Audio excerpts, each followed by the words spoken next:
আসসালামু আলাইকুম। আজকে দেখাবো ম্যাগি নুডলস দিয়ে কীভাবে রামেন রান্না করতে হয়। প্রথমে একটা পাতিলে পানি দিয়ে নুডলস সেদ্ধ করে নেব। তারপর একটু মাংস নেব, তার মধ্যে পেঁয়াজের পেস্ট এবং রসুনের পেস্ট দিয়ে দেব। এবার এর মধ্যে দিয়ে দেব 1 টেবিল চামচ লেবুর রস,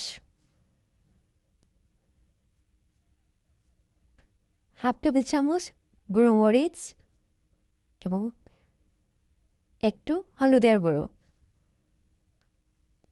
এক একটু জিরের গুঁড়ো এবং 1 টেবিল চামচ সয়া সস, পরিমাণ মতো লবণ দিয়ে এগুলোকে মেখে নিব।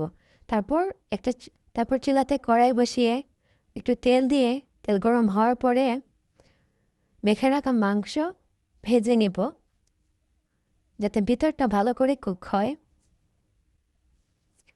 এবার অন্য একটা বাটিতে 1 টেবিল চামচ 1 টেবিল চামচ সয়া সস, হাফ টেবিল চামচ গুঁড়া মরিচ এবং ম্যাগি মশলা দিয়ে দেব।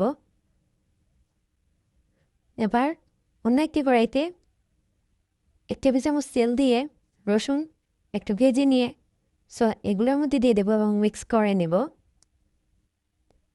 এবার এটা আমাদের রেডি হয়ে গেল রামেন সস। এবার সিদ্ধ করে রাখা নুডলসের মধ্যে সসটা দিয়ে দেব এবং ভালো করে মাখিয়ে নেব।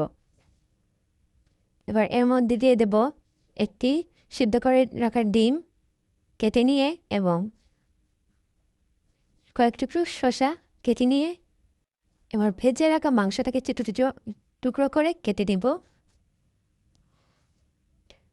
কাটা হয়ে গেলে এগুলোকে এবার সাজিয়ে নেব। মেখে রাখা নুডলসের মধ্যে দিয়ে দেব ডিম, শসা এবং কেটে রাখা মাংস।